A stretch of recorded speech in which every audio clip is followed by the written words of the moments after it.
Madame, Monsieur, bonsoir. Au lendemain de la visite de la ministre de la Santé, Madame Marisol Touraine, nous parlerons santé ce soir. Notre invité n'est autre que le secrétaire général de l'UTS-UGTG, l'Union des travailleurs de la santé, Gabi Kavi. Bonsoir. Bonsoir. Je vous l'ai dit, vous êtes donc le secrétaire général de l'UTS-UGTG, mais pas la peine de vous présenter. On sait que vous avez été également secrétaire général de l'UGTG. Marisol Touraine a consacré 24 heures à la Guadeloupe. Avant même qu'elle ne soit en Guadeloupe, vous aviez fustigé sa venue, considérant que c'était quasiment inutile. Qu'est-ce que vous en avez pensé après coup? Oui, vous avez raison. Parce qu'en réalité, en toi, on peut rappeler qu'on fait principalement pour question à Zika, épidémie à Zika. Et au final, bon, quand il proposé, autre que ça a été proposé depuis Paris. D'abord, pour une prise en charge de manière tout à fait spécifique des femmes enceintes, notamment en matière d'information à l'état de grossesse ailleurs, et ensuite vérifier que les services de l'État réagissent bien par rapport à la mise en place des systèmes de curatifs, bien dit curatifs si question Zika. Mais au final, la question là qui est posée là pour nous, c'est une question de prévention. La prévention n'a pas un coût, la prévention c'est son action permanente, son engagement permanent, son choix politique, et malheureusement, comme nous avons fait en 2014 à l'occasion Chiclan, nous avons dit que ce n'est pas normal que si là où on a pris, que l'administration intervienne et qu'a conseillé, qu'a porté manœuvre, qu'a aidé les gouttières, qu'a déplacé pompiers spéciaux, qu'a déplacé des médecins spéciaux, ce n'est pas normal. C'est pour ça que nous, avant. Quand vous avez fait avant coup. Ça devait faire avant, parce qu'on a rappelé que nous sommes un pays tropical à haut risque d'épidémie à moustique. Nous savons qu'Aïdes aegypti, nous sommes la dengue, il y a Chicla, il y a Zika, il y a d'autres maladies. Et nous savons qu'en pays, nous avons toute espèce de moustique qui peut proliférer, qui peut provoquer des maladies. Donc pour nous, la lutte antivectorielle a une action spontanée, a une action qu'on peut mener à l'occasion, ou son action qu'on peut mener à l'autre de long cours. Ça a supposé que nos services, constatés qu'ils existaient avant, un service de lutte antivectorielle, avec des équipes spécialisées, avec des équipes en connaissance bien du terrain, des zones à risque et un traitement continu, on appelle continu du terrain. C'est vrai que la lutte antivectorielle a supposé également que les produits qu'on utilisait, non seulement pas nocifs pour l'homme, mais également pour l'environnement. Mais ça veut dire qu'on c'est quoi qui est de traitement chimique, mais on est également on série de comportements que nous devons tenir chaque monde à niveau ailleurs, mais la collectivité publique également n'y inciter, n'y organiser, n'y entretienne en tel schéma et là, de lutte. vous interpellez directement les collectivités locales. Chaque mairie a son rôle à jouer. C'est ce qu'elles font d'ailleurs, les mairies. Oui, mais non, c'est ce qu'elles font de manière très, très limitée. Parce que, regardez, chaque mairie également, quantité, bon, à part mais qui a déposé des autres de tous côtés. La pas Bella qui a déposé, mais là, par exemple, dit on a déposé un combat au Washington qui a récupéré tel jour, et qui a et c'est agent qui a récupéré 3 semaines, 4 semaines après, bien évidemment, quand on pas des véhicules là, en panne, ou payer les pas suffisamment d'argent, mais on dit que si nous engageons véritablement dans le processus de lutte antivectorielle, si toute prolification, toute zone à risque, nous ni une action permanente, une action de prévention permanente pour vous, ça devrait être un leitmotiv pour la Guadeloupe. Ça devrait être un leitmotiv pour la Guadeloupe, ça devrait être le comportement individuel de chaque Guadeloupéen, mais de chaque collectivité aussi. Parce que le risque là, c'est des risques mortels, on a rappelé, parce que Zika a tué, qu'on Chicla a tué, qu'on la dengue a tué. Donc là, on voit un jeune monde qui est en pleine période, une jeune madame enceinte, Timouna qui a fait handicapé, et un jeune bout tombé parce qu'il est tapé dingue, parce qu'il a tapé Guinée-Barry à l'occasion du Zika, c'est quand même assez affligeant, assez décevant. Et là, ça veut dire pour un petit moustique qui a pu traiter, qui a pu prévenir, qui a pu éradiquer, c'est pas normal. C'est pour ça que, donc, non seulement la prévention permanente, régulière, offensive, mais également l'information. L'information de l'élection, des questions d'éducation. Et ça valable autant pour le Zika que la dengue, qui d'autres maladies. On a simplement changé quand il passe pour chlordécone. Le chlordécone, ça pas rien. Ça pas rien. Et c'est vrai que c'est des années après, quoi dire, on y prostate, on y a un paquet de maladies qui liées à la consommation, à produits chlordéconés. Même pour l'avantage aérien. Pareil, pour le développer, pour le développement économique, pour l'emploi, on peut faire un partage aérien. Et produit là qu'on utilise là aussi, nous apprendre, nous n'est pas bon. Et c'est tout le temps comme ça. C'est tout le temps nous à dénoncer à dénoncer et à opposer nous à l'utilisation des produits qui non seulement détruit l'environnement, qui détruit l'homme. Et c'est pour ça que nous avons dit que là, on ministre comment tout le monde à l'occasion, Azika, faites des 3 photos avec femmes enceintes, faites des 3 photos avec des... Enfin, ça, c'est votre commentaire. On va d'abord voir ce qu'elle a annoncé aux Guadeloupéens lors de sa visite. Premier pas de Marisol Touraine, mais c'était avec le comité de coordination de lutte contre le Zika, le reportage de Karine Gelman. Premier pas de la ministre de la Santé Marisol Touraine en Guadeloupe. À l'occasion de la réunion du comité de suivi et de coordination du Zika au SDIS avec les représentants des services de l'État et des collectivités territoriales, elle a présenté son plan d'action pour contrer l'expansion de la contamination de la population par le virus Zika. La région est toujours en phase de pré-épidémie et bien que 400 cas soient identifiés, seuls 25 sont biologiquement confirmés à la date du 17 février dans 12 communes sur 32. La ministre a annoncé une série de mesures pour faire face aux moustiques tigres, notamment pour soutenir les femmes enceintes. Elles sont très peu nombreuses en Guadeloupe, elles sont plus nombreuses en Martinique par exemple, mais ces femmes enceintes bénéficieront d'un suivi renforcé avec une échographie chaque mois pour suivre l'évolution de la grossesse et ces échographies sont prises en charge à 100% par la sécurité sociale et la femme concernée n'aura même pas besoin d'avancer le prix de l'échographie, elle sera prise en charge en tiers payant. Rappelons qu'un risque de malformation congénitale, voire de microencéphalie, est la principale crainte à l'échelle mondiale. Autre mesure, des renforts en termes de sécurité civile, notamment l'envoi de 15 pompiers. Lors de cette réunion, la ministre s'est voulue rassurante, mais surtout vigilante. Il est difficile de faire des pronostics. Nous avons un peu moins de 400 cas en Guadeloupe aujourd'hui. Il y en a des milliers, plus de 7000 sans doute désormais en Martinique. Donc on voit bien qu'il y a une dynamique d'épidémie. Cette dynamique devrait toucher la Guadeloupe à un moment que je ne peux pas prédire aujourd'hui. Mais en tout cas, chacun est à pied d'œuvre. En marge de l'actualité chaude consacrée au Zika, une aide supplémentaire de 20 millions d'euros pour le CHU de Pointe-à-Pitre a été annoncée. Alors, Karine Gelman a en quelque sorte empiété sur le deuxième sujet de cette émission, c'est-à-dire le CHU et l'hôpital, les hôpitaux, devrait-on dire, en Guadeloupe. Mais si elle n'était pas venue, vous auriez dénoncé le fait que la ministre ne sera pas venue alors que nous sommes sur le coup d'une menace. Certainement pas, nous pas dans ces rapports, nous peut dire de qui mandé arriver à pas qui mandé, c'est Karine fait travailler finalement. Non, mais c'est ça aussi. Ou quoi venir ici pour annoncer que le tiers payant, les échographies pour les le tiers payant. Oui, d'accord. Ou quoi venir ici pour annoncer que ni de pompiers de la sécurité civile. Oui, d'accord. Mais nous sommes estimé que nous avons une réserve de sécurité civile en Guadeloupe, qui est encore mobilisée en période de crise, avec des jeunes, avec des gens qui sont formés, qui interviennent systématiquement. Comme pour Zika, comme pour Chic, qui pris pour tremblement de terre, qui pour cyclone. C'est toujours ça le problème-là. C'est-à-dire qu'il faut que les gens viennent dehors pour dire ça, on a fait ici. Alors nous, c'est quand même des grands mondes. Okay. Enfin, il y a un préfet, il y a un comité de coordination qui réunit les services préfectoraux, les collectivités locales, donc ça agit quand même.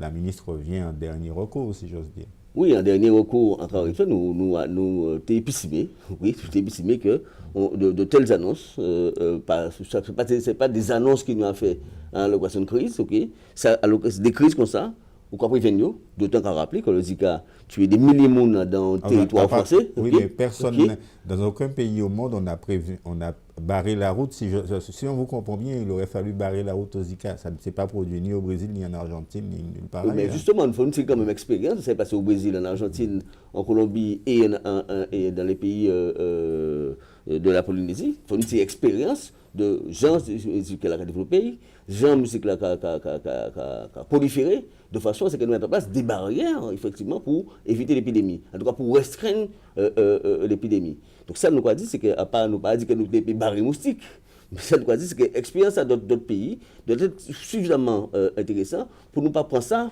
Parce que nous commençons à parler de Zika fin janvier, alors que déjà tu as des milliers de monde depuis plusieurs années dans le monde, et singulièrement en Amérique du Sud. Donc ça qui est significatif ici, malheureusement, qu'à soutien, et nous conversons encore de quoi n'importe quelle d'autres épidémie. C'est là où vraiment l'argent arrive devant un territoire au comportement neuf.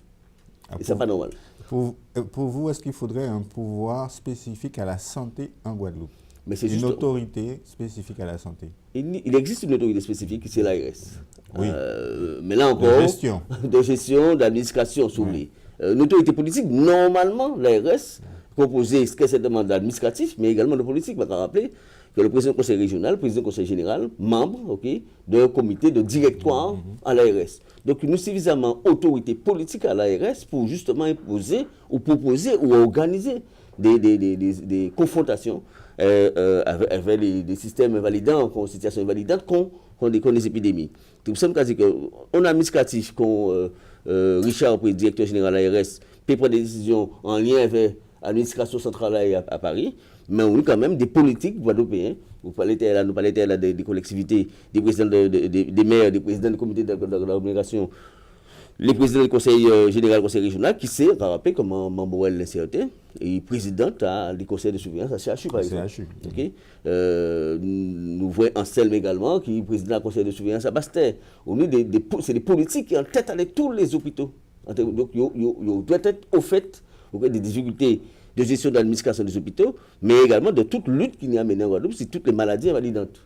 Et singulièrement, nous ne parlons pas de la Zika, nous parlons n'importe quelle maladie qui est invalidante, qu'on diabète, qu'on tension, qu'on le surpoids, c'est quand même des phénomènes de société, des mal de société qui a coûté un paquet d'argent qui est à l'assurance maladie, mais également qui est aux familles, qui est au ménage. Et là aussi, nous toujours en termes curatifs.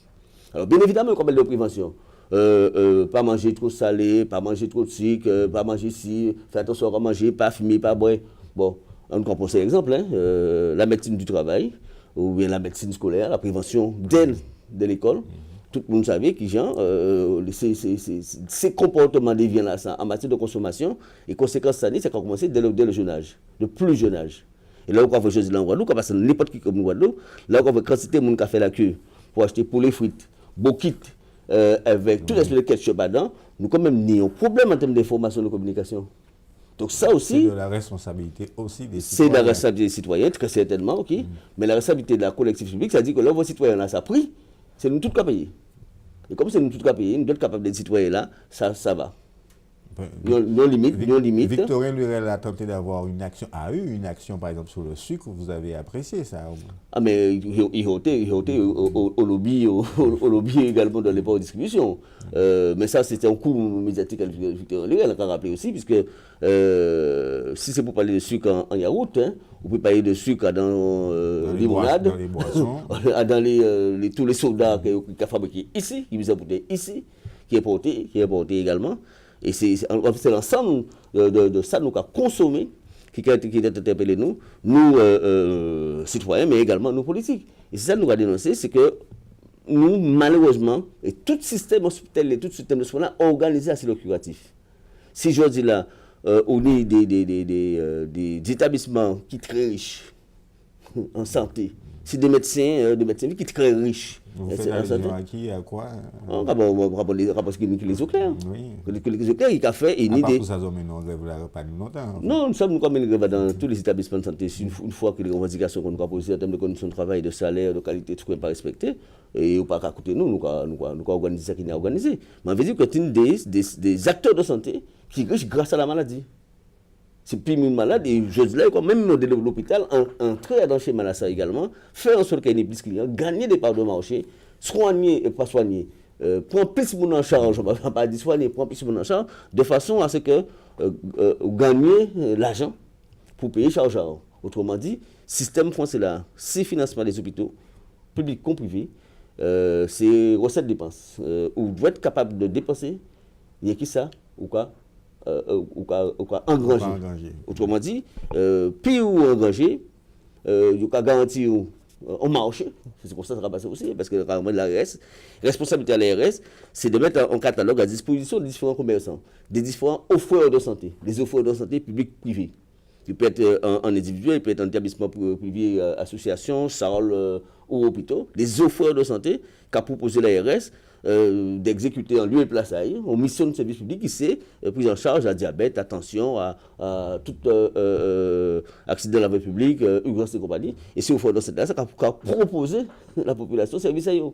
Et ça a un coût que l'assurance maladie a payé et quelquefois, ces salariés-là, ces citoyens-là, lui-même qui a payé. Nous vivons dans un système où la santé qui a venu, on bien, on produit, on bien de consommation, pour tout produit de consommation. Et c'est cela qui a offert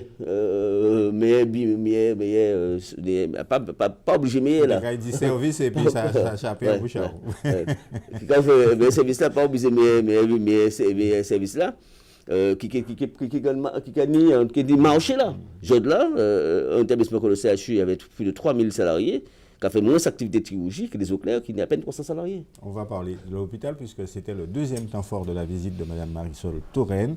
Le reportage toujours de Karine Gelman. Atelier de travail pour évoquer le suivi des grossesses en cas d'épidémie au CHU de Pointe-à-Pitre avec la ministre de la Santé Marisol Touraine et plus précisément au dispensaire de la PMI, la protection maternelle et infantile. Il y a à peu près 50% des femmes qui pourraient être exposées. Et donc il y a une systématisation d'échographie supplémentaire. C'est ça à hauteur de... C'est un lieu de débat. Il y a les médecins qui ont exprimé le besoin d'avoir un outil supplémentaire qui est l'échographe pour pouvoir répondre à la demande. Et donc il y a un débat tout à fait normal pour pouvoir évaluer quel est le besoin, quel est le flux, quelle est l'importance et finalement à combien d'appareils et auprès de qui. Mais ce n'est pas simplement une question d'appareil, c'est également une question de compétences. Aujourd'hui, il n'y a pas de raison de s'inquiéter outre mesure. L'épidémie n'est pas là et le nombre de femmes infectées par le virus Zika est très limité en Guadeloupe. Ça sera peut-être amené à augmenter, mais la situation pour le moment est maîtrisée. Nous devons en tout cas mettre toutes les chances du côté des femmes. Dans la matinée, la ministre a évoqué une aide supplémentaire de 20 millions d'euros pour le CHU de Pointe-à-Pitre. Cette aide est apportée moins de 6 mois après le rapport de l'Inspection générale des affaires sociales. Son constat, un déficit cumulé qui atteint 90 millions d'euros fin 2015. Le CHU a besoin d'être conforté. Et c'est pour cela que j'ai annoncé qu'il bénéficierait d'une aide supplémentaire d'un peu moins, presque 20 millions d'euros. Je suis très attentive à ce qu'en Guadeloupe, l'offre de soins hospitalière soit forte, confortée, rassurée aussi dans l'intérêt de la population. C'est une aide en fait de trésorerie, puisque le CHU a un déficit fin 2015 de 80 millions d'euros, il y a eu 40 millions d'euros d'aides exceptionnelles et donc en 2016 on va renouveler des aides exceptionnelles. La ministre a également annoncé une aide de 2 millions d'euros pour le CHU de Basse-Terre, une aide qui interviendra dans les prochaines semaines.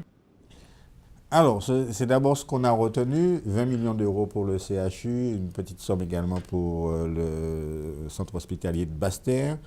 Est-ce que cela vous convainc de la volonté d'aider le CHU dans son état actuel?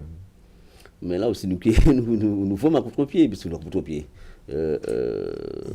assez surpris c'est-à-dire d'abord pour un enfant, pourquoi il n'y a pas d'aide. Autrement dit, ça veut dire que c'est par compassion, c'est par exception que l'administration de la santé a financé un service public de santé. C'est quand même pas juste que ton établissement de santé de référence, qui est sur le CHU, tu as le premier recours, un monde malade, qui est à l'hôpital, qui est au CHU, et un monde qui est en soins particuliers, qui est en neurologie, qui est au niveau des urgences, qui est en diabétologie, qui est c'est quand même un établissement de référence, avec quand même des professeurs, un équipement performant, avec des services qui passent comme performants. Un tel niveau d'investissement, un tel niveau de compétence, c'est nos coûts. Dans le fonctionnement, dans la permanence, dans la qualité. Et courant ça, il induit nécessairement des déficits. Et ça, nous l'avons expliqué. Ça, c'est votre thèse à vous. C'est-à-dire que ça, c'est votre thèse à vous. L'hôpital devrait ou a naturellement un déficit. Bon, sauf qu'il faut compter quand même. Et de il faut compter, il faut organiser de façon à ne pas dépenser exagérément. Okay? Mais encore rappeler que quand on parle de déficit des établissements publics depuis à peine 10 ans. Parce que les hôpitaux étaient financés par ce qu'on une dotation globale par rapport à charge que l'administration était accordée, bien évidemment avec l'assurance maladie, en crédit pour fonctionner. Et le système matériel là qui a concerné le public et le privé. Il a obligé l'hôpital, les médecins, les soignants à valoriser, à codifier actes. Par exemple, on joue, ok, on joue nous prix, on joue nous droite, on joue nous qui est cassé, on joue nous qui c'est liquide, on est en organisation de ligaments, chaque genou nous coût, ok.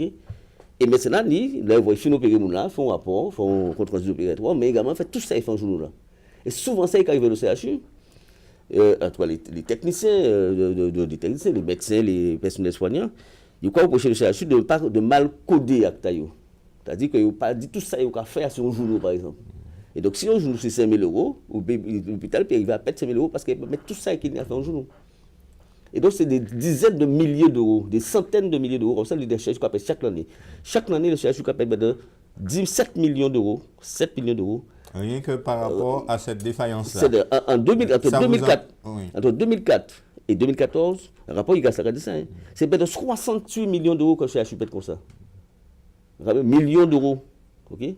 Chaque année, entre 5 et 7 millions d'euros que le CHU pète, c'est pour moi des créances, des actes faits, des services qui ont, mais on n'a pas touché l'argent là. Si bien que même l'IGAS, il n'est pas même certain que le CHU ait un déficit. Il n'est pas même certain que le CHU ait un déficit. Compte tenu, et c'est vrai, de désordre qu'il y a dans la comptabilité à la CHU et difficulté pour le CHU d'entrer dans le système marchand qui est mis là. Donc, ça sont les premières difficultés, on peut dire organisationnelle, administrative, technique. Deuxième difficulté là, c'est là. C'est la difficulté du marché. Je dis là, comme dans l'établissement public de santé, de faire l'argent. Imaginez qu'on monde quand on est clair, il n'y a pas de papier. Qu'est-ce qu'on fait? Il faut faire ça. On monde quand je dis là au CHU, qui n'a pas papier, qui est blanc, qui est indien, qui est indien, qui est dominicain, qui va devenir quand c'est vrai, il va mener au bloc, il va couper, il va hacher, il va coudre, il va soigner, il va bailler manger, il va bailler boire, il va 3 jours. Si bien qu'on veut aller, si pas bien, il va garder. Mais mon là c'est peut-être pas, il pas d'adresse, il pas de papier, il pas bouger étranger. Il a été au remplissement gros telle commune. Il fait 15 jours à l'hôpital, il couper, il soigner tout bité là, il va sortir, ou pas joindre lui, puis payer. Parce que vous n'avez pas payé.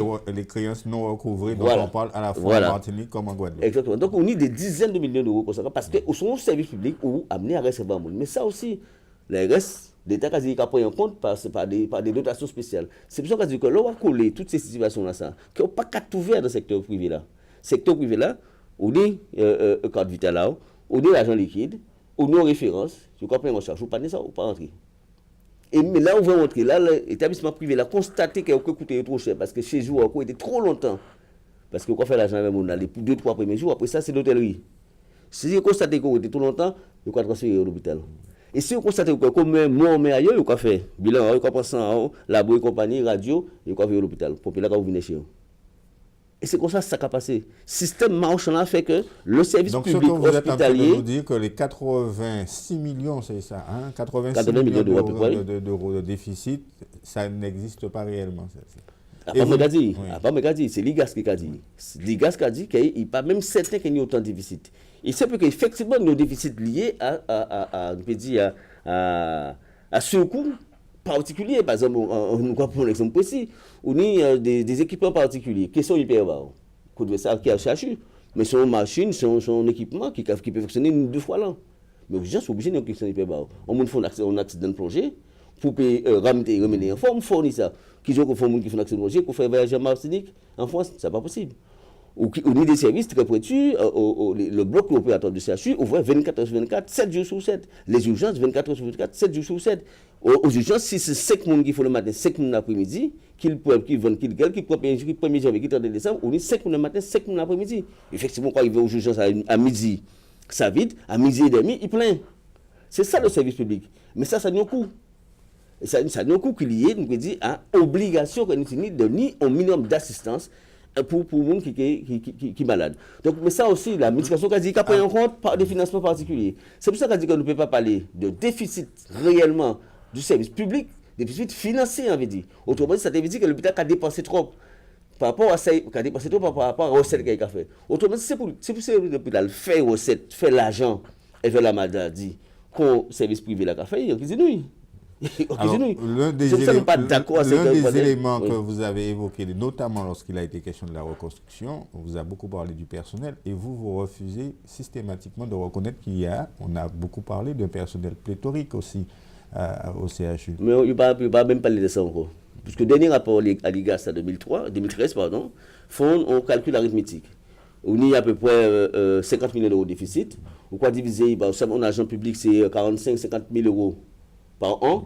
Quoi diviser comme parce que avoir nombre d'agents qui a licencié, nombre de qui a supprimé, ça va être 450. Ça sont calculs arithmétiques. Ils font un rapport basé sur des ratios, si on des calculs arithmétiques, mais pas sur la réalité du fonctionnement des services. Autrement dit, ça veut dire qui poste ou quoi supprimer qui côté. En cuisine, en buanderie, en pédiatrie, aux urgences, au bloc opératoire, qui côté. Les gars, pas dit rien. Ils font un calcul arithmétique pour estimer que le CHU, par rapport à surcoût déficitaire, il faut réduire les surcoûts. Alors, et dernier rapport, il y a ça par au point. Donc, il n'a pas trouvé surcoût dans le personnel. Non, mais dernier gars là, de 2016, là, par au point, même analyse là, nous comptons également avec le conseiller à ministre là, hier, nous comptons avec le directeur général CHU, bon matin encore, il confirme nous qu'on ne peut pas raisonner en termes arithmétiques. Très certainement, c'est des services, c'est des emplois qui ont pu redéployer au nom de gens par la formation, par de nouvelles organisations, nouveaux organigrammes. Mais ça, c'est une réforme globale à l'organisation des services, des soins, de la logistique du CHU. Et c'est ça nous c'est ça nous réclamer depuis pratiquement un an. Voilà, c'est le directeur général du CHU. À l'occasion de mise en place un rendez-vous du COPERMO. Le COPERMO, c'est un comité qui était validé pour gérer le reconstruction. Et le COPERMO là, le CHU, impérativement, en mois de juin 2015, il faut être présenté un plan de notre à l'équilibre. Nous ne pouvons pas prendre un l'équilibre financier. Elle fait des injonctions. Chaque mois, il faut diminuer tant les dépenses de fonctionnement. En tout cas, nous avons posé nous à ça. En tout cas, le directeur là, nous ne sommes pas d'accord à gommer pour un équilibre financier. Ça veut dire que nous avons. C'est-à-dire qu'à l'époque, en fait, pour être précis, vous avez considéré qu'on réclamait que l'établissement soit en équilibre financier pour sa reconstruction. Voilà. On vous a répondu que ce n'était pas le cas, qu'il y aurait reconstruction malgré tout. Après, bien longtemps après. Bien longtemps après. Parce que je rappelle que la décision, la lettre du COPERMO, qui date de mars 2015, qui a précisé, pas un centime ne serait dépensé pour la reconstruction sans l'engagement effectif de mesures de redressement. Dans le plan de retour à l'équilibre qui était imposé le CHU, a présenté au mois de juin 2015. Après, bien évidemment, objectiver ou constater que ça n'a pas de sens, et encore une fois, le ministre là, avec le conseiller qui continuait, effectivement, il ne peut pas raisonner comme ça. Parce qu'à 90 millions d'euros de déficit, nous comprenons que l'État n'a pas envie de mettre 5 fois en 5 ans, les 5 prochaines années de reconstruction du CHU, miser 590 millions sur la reconstruction, plus miser 90 millions d'euros pour le CHU chaque année, sans compter les 10 millions d'euros pour les 10 millions d'euros pour CHBT, les 4 millions de déficit de l'hôpital de Saint-Martin, les 2 ou 3 millions d'euros pour l'ensemble des hôpitaux. Au total, on n'y a pas de 150 millions d'euros de déficit pour l'ensemble des établissements publics de santé en Guadeloupe. Alors, on comprend que l'État français qui a dit qu'on ne peut pas mettre 150 millions en dépenses pour combler les trous, alors qu'on va mettre 580 millions pour faire un équipement neuf. Ça se comprend. Mais c'est pour ça que vous avez mettre ça, le GHT. Le GHT, c'est un groupement hospitalier de territoire, c'est de fusion des hôpitaux. Donc, finalement, nous avons mutualisé le déficit de CHU et diffuser à l'ensemble des établissements, parce qu'on dit que le déficit à CHU, il n'y a pas de déficit à CHU en tant qu'établissement fermé, c'est un établissement qui est ouvert. C'est déficit à la Guadeloupe. À la Guadeloupe. Donc, comme on dit, c'est que, et c'est pour ça qu'il n'y a pas de guerre parler encore, c'est pour ça que nous quasi, et là aussi, il faut reconnaître effectivement que nous sommes d'accord à tourner à tous les équilibres. On nous crée de nouveaux équilibres, plutôt qu'imposer nous un retour à l'équilibre financier. Parce que le retour à l'équilibre financier, rend-vous obligatoirement à nos calculs arithmétiques du plus ou de moins. Et plus ou de moins, il y avait en conséquence en bout de chaîne, ces qualités des soins, ces conditions de travail des personnels, ces fatigues, ces maltraitances. Alors, en un mot, est-ce que vous êtes rassuré aujourd'hui sur la réalité de la reconstruction? Terrain déjà présent, le directeur de l'ARS qui a confirmé, la ministre qui a confirmé, il n'y a pas de souci. Non, théoriquement non. Sauf qu'on est tellement rendez-vous, bon maintenant encore avec le directeur du CHU, nous tenions une réunion à ça pour te faire des briefings par rapport à des débats, discussions qui fait à l'occasion d'un passage à ministre là. Et nous avons constaté que, alors que tu es imposé ancien directeur général en plein retour à l'équilibre pour engager les travaux, après ça, nouveau directeur général a dit ça, finalement, ce n'est pas une condition sine qua non. Le permis de construire a été déposé, les premiers coups de pioche qui apparaissent en début 2017. Mais à là, par contre, on a ce qu'on appelle déjà un projet, des équipes techniques à mettre en place, ingénieurs, techniciens, architectes et compagnie, qui a finalisé ce projet-là. Il faut présenter ces projets-là aux différentes instances de l'État et du CHU. Et ça, nous avons constaté, c'est que de plus en plus, nous avons des retards accumulés. Des retards accumulés. Et qui dit retard, on est surcoût. OK? Qui a dans, pour les matériaux, qui a dans l'ingénierie de la construction, ou non, paquet de surcoût qui a induit, sans compter l'état du terrain, que c'est petit à petit quoi. Avancer à ce terrain-là, on va constater que c'est un terrain, pour trouver le bon sol, si c'est pour descendre à 10, 20, 30 ou 20 mètres, c'est différent d'un bon sol à 2 ou 3 mètres. Et ça est arrivé aujourd'hui-là par rapport à ce terrain-là. C'est un terrain qui est inondable, c'est un terrain qui est argileux, c'est un terrain qui est particulier. Et il faut faire des voies d'eau, parce que bon, on est toute de l'eau à les grands fonds qui ont passé là aussi. Donc, on est des surcoûts liés à l'implantation, même avant même l'implantation à l'établissement là. Donc, c'est ça, ils sont en train de. C'est ces obstacles-là, ça, nous ça, ce sont des détails, finalement. Mais ça coûte des dizaines de millions d'euros. Des détails qui coûtent des dizaines de millions d'euros. Et c'est pour ça, donc, nous pas de problème. Nous savons que de toute façon, on ne peut pas reconstruire l'hôpital là. Parce que si vous regardez l'état des fondations, nous avons des documents en étude qui fait après le tremblement de terre des Saintes en 1985.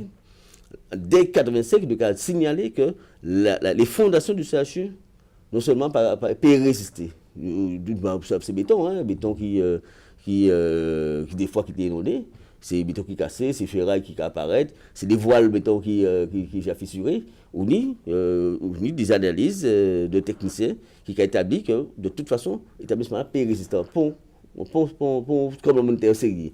Autrement dit, ça a imposé la construction. Maintenant, ça coûte l'argent. Nous attendons que ça coûte l'argent, mais nous attendons également que si vous ne faites pas, ça coûte plus cher. Encore plus cher. Un mot rapidement, il y a eu un débrayage au service des urgences il y a tout juste une semaine. La situation est si grave actuellement au sein du CHU? Oui, au débrayage au bloc opératoire pour des questions d'organisation, d'approvisionnement en petits matériels de soins tels que la bétadine, mais c'est ça qui est grave là. Qu'on peut arriver en extrémité à arrêter un programme opératoire pour chalet, ça arrive aussi, parce que bon, clim pas marché. Parce qu'on n'a pas de bétadine, parce qu'on n'a pas de papier, parce que, sans compter, parce qu'également les personnels prévus à ce programme, pas disponibles, ils ont congé, en formation, bien pas remplacés.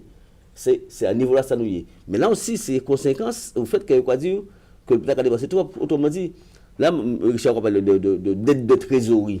Il y a 20 millions d'euros, c'est pour payer les fournisseurs. Hein. En cours des fournisseurs, quand payer les fournisseurs, pratiquement 120 mois actuellement. Hein. 120 mois.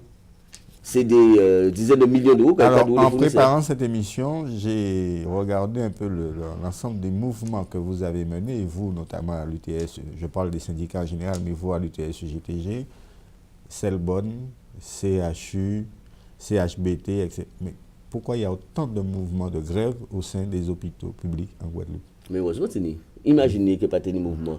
On pense que Selbonne, c'est abouillant pour ceux qui... Selbonne est beau perçu. Le premier mouvement que l'UTS fait dans les années 80, c'était pour humanisation de l'établissement là. On peut dire humanisation. Parce que les gens étaient chez manger, assis, entrés, assis tête à dans l'établissement public en 1982. Selbonne, grande grève à Selbonne, c'était pour justement titularisation et régularisation administrative de la situation des salariés dans les années 82. Les mouvements que nous faisons au CHU en 1978 notamment, c'était pour malheureusement mettre toute une équipe de direction qui était en pleine dérive.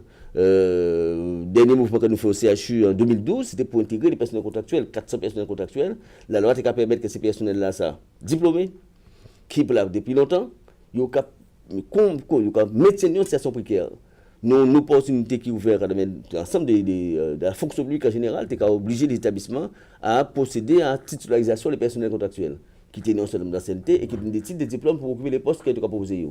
Le CHU a c'est ça parce que le CHU est également en difficulté financière. En 2012, le mouvement nous permet que 450 personnels intégrer le CHU et avec des conditions de concours normales, hein, pas pour dire intégrer, venir nous embaucher ou quoi toucher, hein. C'est des conditions de concours normales, présenter titre, sous pas un titre, faire validation des acquis, passer en formation, mais en tout cas ça permet de régulariser les situations comme cela. Donc tout mouvement que nous menons pourtant bien, non seulement pour le malade dans lui-même, hein, dernier conflit que nous fait par exemple en cuisine en buanderie, c'est justement pour assurer nous que là on ne va pas sortir en cuisine, qu'à arriver dans des normes de sanitaire, de goût et compagnie, garantie. C'est-à-dire qu'il faut un véhicule, il faut un chariot qu'il faut, il faut qu'on mange là isolé correctement, parce qu'entre le pôle logistique qui nous a bien le CHU, nous en distance. Okay? Souvent, manger là tomber, souvent manger là chariot là parce qu'on va monter mon connaissement, les chariots pas adaptés. Vous inquiétez les Guadeloupéens. Non, mais c'est la réalité. On pas là pour cacher rien. Nous va dire que là on va nous faire un mouvement. Pour qualité des soins, pour responsabilité à l'établissement là, pour respect de réglementation, tout mouvement que nous engageons, il a une sens. Et c'est pour ça que nous avons signé des accords. C'est pour ça, à la fin de ce mouvement-là, nous avons dit le plus souvent satisfaction par rapport à la situation que nous avons dénoncée. Et donc, c'est mission, nous, c'est responsabilité en nous aussi, hein. Nous, militants syndicalistes, nous choisissons le terrain de la lutte syndicale pour transformer la situation à travailler, pour transformer le roi comme si service public, singulièrement, hein, comme les enseignants ont fait actuellement là pour la rentrée scolaire, et quoi dans le secteur privé également, que bon combat à mener. Et nous gagnons pas que l'on va mener parce que ça c'est capacité de la France. Est-ce que vous suivre, parce que nous parlons des reconstructions à CHU, mais le fameux cyclotron? La guerre Martinique, Guadeloupe, pas dans le domaine là. Oui, nous suivons ça avec beaucoup de distance quand même, hein, beaucoup de distance, parce que pour ne pas entrer dans l'éternel conflit Martinique-Guadeloupe, ok, toujours convoquer nous dans ces espèces de rendez-vous anti-martiniquais, anti-guadeloupéens. Suivons ça avec une longue distance. Nous suivons ça encore un peu en distance parce qu'il était piloté, était très politisé, ok. C'était bébé à Victor Lirel, et Serge Lachimi. Conséquence à ça, François Hollande a eu un coup de main quelques mois avant l'élection, à part ça qui empêche.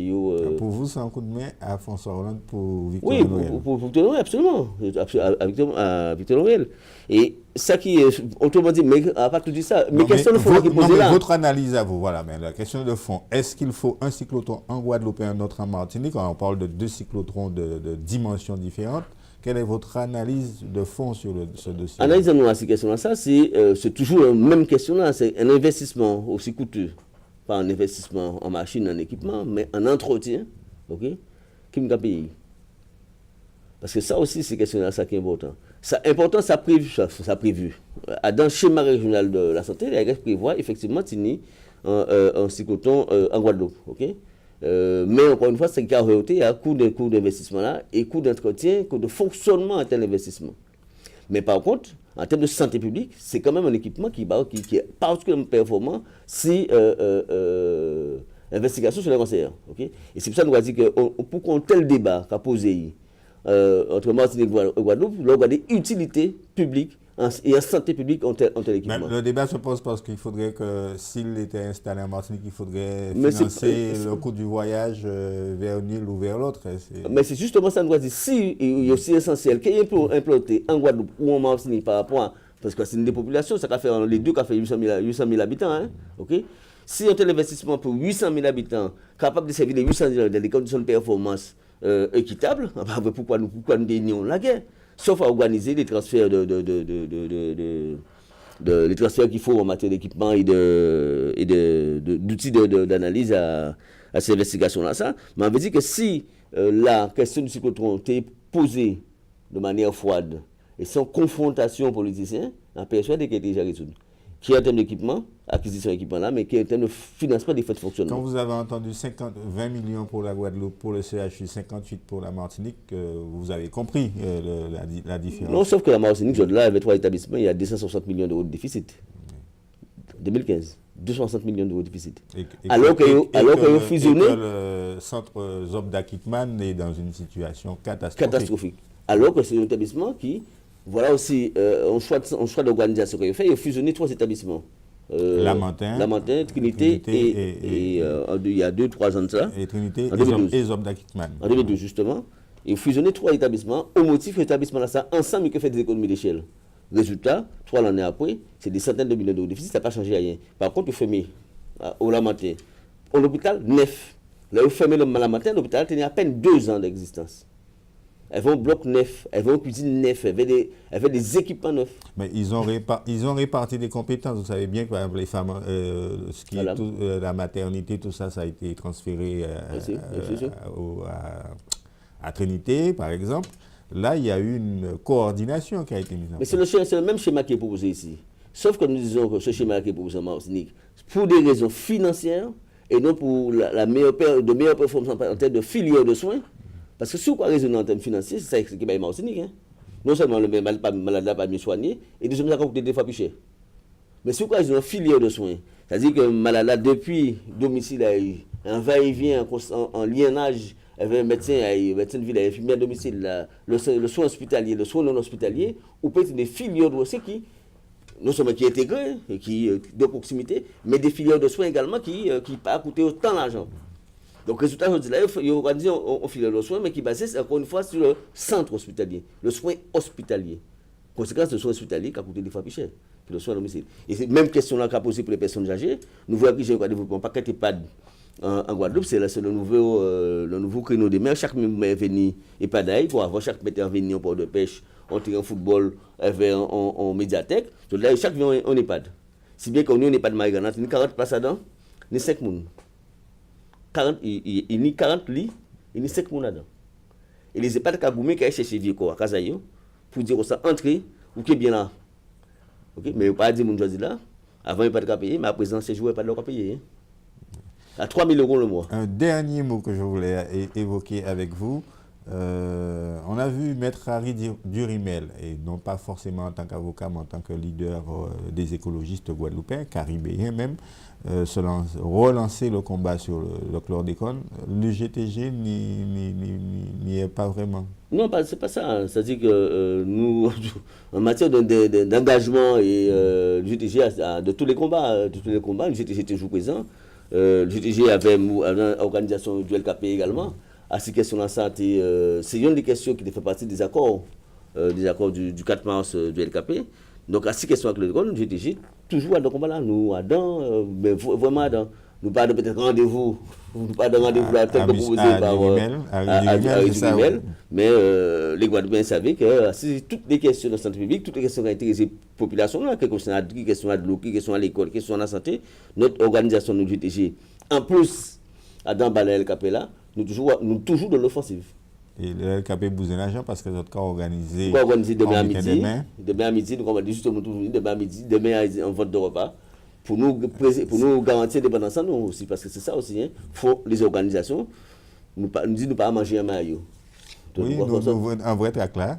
Nous pas manger un maillot. Donc LKP réunion demain au palais de la mutualité à partir de midi. Voilà. Merci Gabi Clavier d'avoir répondu. C'est la première fois qu'on vous reçoit ici. C'est vrai que nous nous connaissons depuis un certain nombre d'années. Sous d'autres, c'était une autre histoire, si voilà. On peut dire.